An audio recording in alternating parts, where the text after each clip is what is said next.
गुजरात के निर्दलीय विधायक जिग्नेश मेवाणी को जमानत मिल गई है। असम पुलिस ने मेवाणी को गिरफ्तार किया था।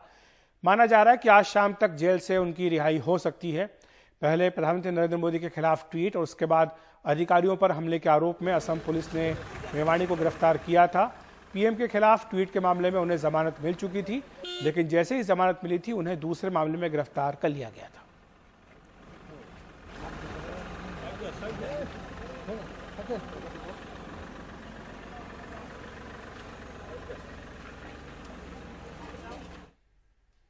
उधर राजद्रोह के मामले में गिरफ्तार नवनीत राणा और उनके विधायक पति रवि राणा को आज भी जेल में ही रहना होगा। मुंबई की सेशंस कोर्ट में उनकी जमानत पर सुनवाई कल तक के लिए टल गई। कल दोपहर 2:45 बजे करीब कोर्ट इस पर सुनवाई करेगा। हालांकि सरकार की ओर से जवाब दाखिल होने के बाद नवनीत राणा के वकील ने आज ही सुनवाई की मांग की थी, लेकिन कोर्ट ने दूसरे मामलों में व्यस्त रहने का हवाला देते हुए सुनवाई कल तक के लिए टाल दी है।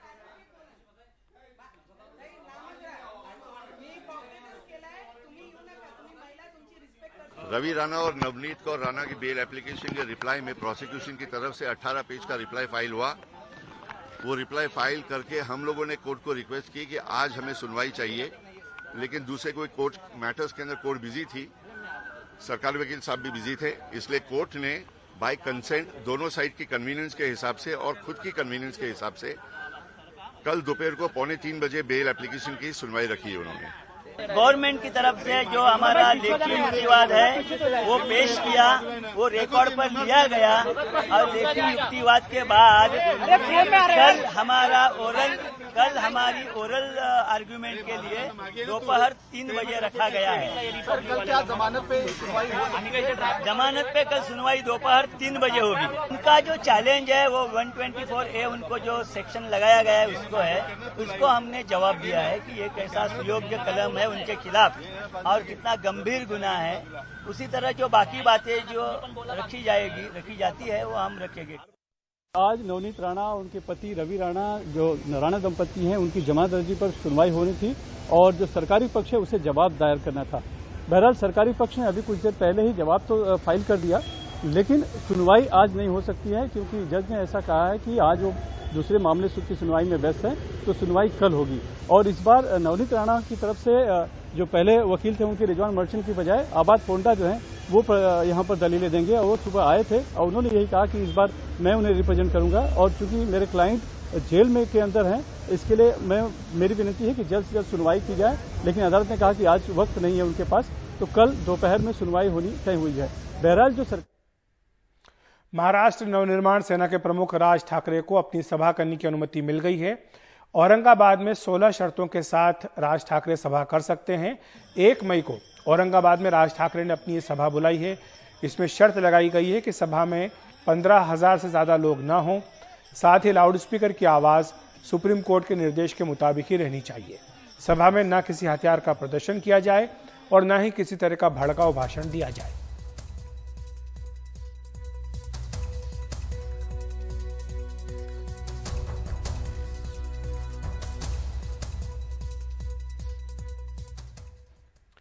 राष्ट्रीय स्वयंसेवक संघ के प्रमुख मोहन भागवत ने कहा है कि हिंसा से किसी का भला नहीं होता। महाराष्ट्र के अमरावती में एक कार्यक्रम को संबोधित करते हुए संघ प्रमुख ने कहा कि जिस समाज को हिंसा प्रिय है वे अब अपना अंतिम दिन गिन रहे हैं।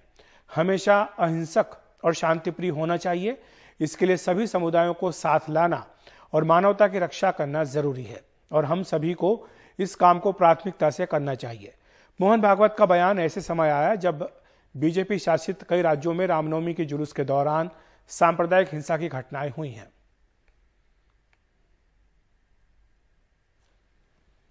दुनिया में अशांति हिंसा लाने वाली है तो फिर हमारे लिए समय मर्यादित है। अब उसके दिन लग गए। आखिरी छटपटाहट हिंसा की तरफ, असद्भावना की तरफ। सद्भावना पर जो चलते हैं, अहिंसा पर जो चलते हैं, सत्य बात पर, न्याय बात पर जो चलते हैं, उनके लिए समय है क्योंकि वो रहने वाले, वो रहते हैं इसलिए दुनिया रहती है। एक पैर पर क्यों न हो धर्म जीवित है इसलिए दुनिया है। शिवसेना के सांसद संजय राउत ने आरएसएस प्रमुख के बयान का स्वागत किया है। उन्होंने ये भी कहा कि देश में इस पर बहस होनी चाहिए। मोहन भागवत ने कहा है कि अगर कोई भी समाज हिंसा का सहारा लेता है तो वो तो अपने आखिरी दिन ही गिन रहा है। अच्छी बात है। मैं मोहन भागवत जी का खास अभिनंदन करता हूं। उसने एक ऐसे विचार को आगे लाया है जिसमें पूरे देश में बहस होनी चाहिए।